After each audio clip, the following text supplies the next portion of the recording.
بسم اللہ الرحمن الرحیم۔ حضرت عائشہ صدیقہ رضی اللہ تعالی عنہا سے روایت ہے، ایک یہودی عالم مکہ میں رہتا تھا۔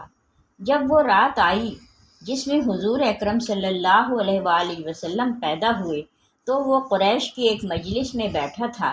اس نے کہا، کیا تمہارے یہاں آج کوئی بچہ پیدا ہوا ہے؟ لوگوں نے کہا، ہمیں تو معلوم نہیں۔ اس پر اس یہودی نے کہا، میں جو کچھ کہتا ہوں اسے اچھی طرح سن لو۔ آج اس امت کا آخری نبی پیدا ہو گیا ہے، اور قریش کے لوگوں وہ تم میں سے ہے، یعنی وہ قریشی ہے۔ اس کے کندھے کے پاس ایک علامت ہے، یعنی مہر نبوت۔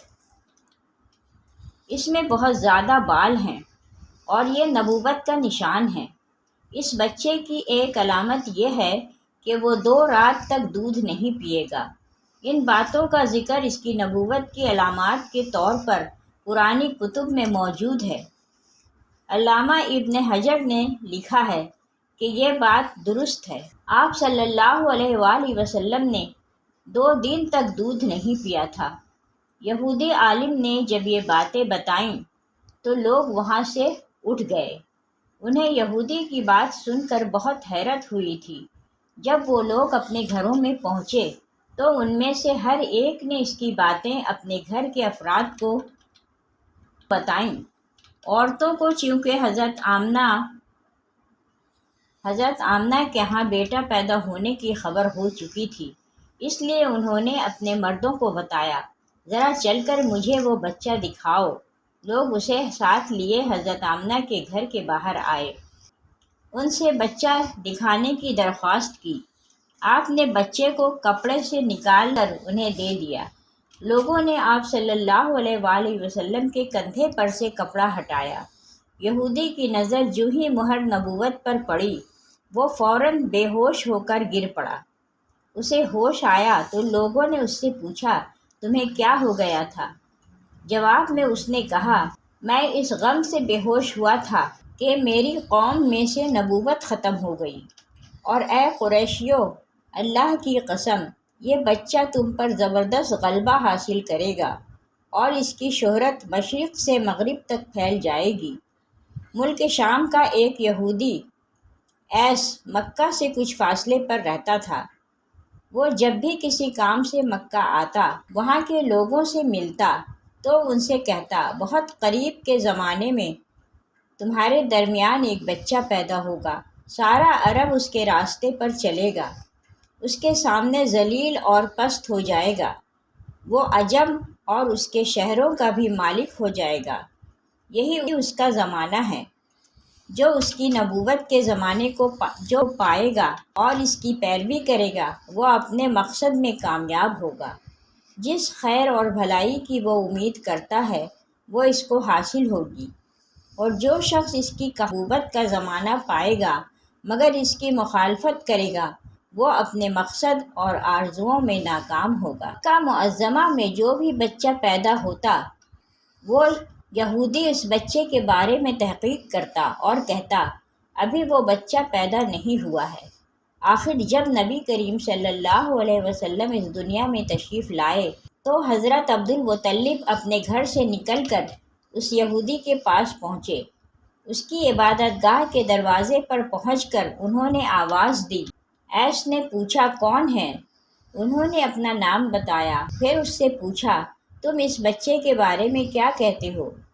اس نے انہیں دیکھا، پھر بولا، ہاں، تم ہی اس کے باپ ہو سکتے ہو۔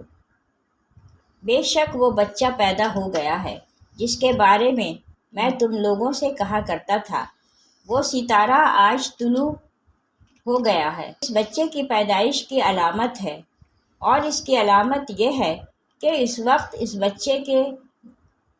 بچے کو درد ہو رہا ہے۔ یہ تکلیف اسے 3 دن رہے گی اور اس کے بعد یہ ٹھیک ہو جائے گا۔ راہب نے جو یہ کہا تھا کہ بچہ 3 دن تک تکلیف میں رہے گا، تو اس کی تفصیل یہ ہے کہ آپ نے 3 دن تک دودھ نہیں پیا تھا، اور یہودی نے جو یہ کہا تھا کہ آپ ہی اس کے باپ ہو سکتے ہیں، اس سے یہ مراد ہے کہ عربوں میں دادا کو بھی باپ کہہ دیا جاتا ہے، اور نبی کریم صلی اللہ علیہ وآلہ وسلم نے ایک بار خود فرمایا تھا، میں عبد المطلب کا بیٹا ہوں۔ یہودی نے عبد المطلب سے یہ بھی کہا تھا، اس بارے میں اپنی زبان بند رکھیں، یعنی کسی کو کچھ نہ بتائیں، ورنہ لوگ اس بچے سے زبردست حسد کریں گے، اتنا حسد کریں گے کہ آج تک کسی نے نہیں کیا، اور اس کی اس قدر سخت مخالفت ہوگی کہ دنیا میں کسی اور کی اتنی مخالفت نہیں ہوئی۔ پوتے کے متعلق یہ باتیں سن کر حضرت عبد المطلب نے ایس سے پوچھا، اس بچے کی عمر کتنی ہوگی؟ یہودی نے اس سوال کے جواب میں کہا، اگر اس بچے کی عمر طبی ہوئی تو بھی 70 سال تک نہیں ہوگی، بلکہ اس سے پہلے ہی 61 یا 63 سال کی عمر میں وفات ہو جائے گی، اور اس کی امت بھی اوسط عمر اتنی ہی ہوگی۔ اس کی پیدائش کے وقت دنیا کے بت ٹوٹ کر گر جائیں گے۔ یہ ساری علامات اس یہودی نے گزشتہ انبیاء کی پیشن گوئیوں سے متعلق کی تھیں، سچ ثابت ہوئیں۔ قریش کے کچھ لوگ عمرو بن نفیل اور عبداللہ بن حجس وغیرہ ایک بت کے پاس جایا کرتے تھے، یہ اس رات بھی اس کے پاس گئے جس رات آپ صلی اللہ علیہ وآلہ وسلم کی پیدائش ہوئی۔ انہوں نے دیکھا وہ بت اوندھے منہ گرا پڑا ہے۔ ان لوگوں کو یہ بات بری لگی، انہوں نے اس کو اٹھایا، مگر وہ پھر گر گیا۔ انہوں نے پھر اس کو سیدھا کیا۔ ان لوگوں کو بہت حیرت ہوئی، یہ بات بہت عجیب لگی۔ تب اس بت سے آواز نکلی، یہ ایک ایسے بچے کی پیدائش کی خبر ہے جس کے نور سے مشرق اور مغرب میں زمین کے تمام گوشے منور ہو گئے ہیں۔ بت سے نکلنے والی آواز نے انہیں اور زیادہ حیرت زدہ کر دیا۔ اس کے علاوہ ایک واقعہ یہ پیش آیا کہ ایران کے شہنشاہ کسریٰ نوشیروان کا محل ہلنے لگا اور اس میں شگاف پڑ گئے۔ نوشیروان کا یہ محل نہایت مضبوط تھا، بڑے بڑے پتھروں اور چونے سے تعمیر کیا گیا تھا۔ اس واقعے سے پوری سلطنت میں دہشت پھیل گئی۔ شگاف پڑنے سے خوفناک آواز بھی نکلی تھی۔ محل کے 14 مینارے ٹوٹ کر نیچے آ گرے تھے۔ آپ صلی اللہ علیہ وآلہ وسلم کی پیدائش پر ایک واقعہ یہ پیش آیا کہ فارس کے تمام آتش کدوں کی وہ آگ بجھ گئی جس کی وہ لوگ پوجا کرتے تھے اور اس کو بجھنے نہیں دیتے تھے، لیکن اس رات میں ایک ہی وقت میں تمام کے تمام آتش کدوں کی آگ آنن فانن بجھ گئی۔ آگ کے پوجنے والوں میں رونا پیٹنا مچ گیا۔ شہنشاہ کسریٰ کو یہ تمام اطلاعات ملیں تو اس نے ایک کاہن کو بلایا۔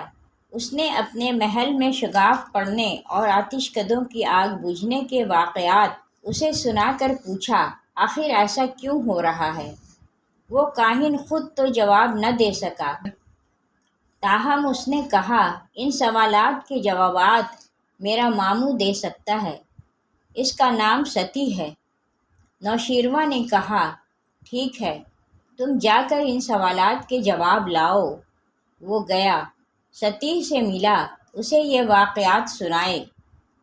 اس نے سن کر کہا، ایک عصا والے نبی ظاہر ہوں گے جو عرب چھا جائیں گے اور جو کچھ ہونے والا ہے وہ کر رہے گا۔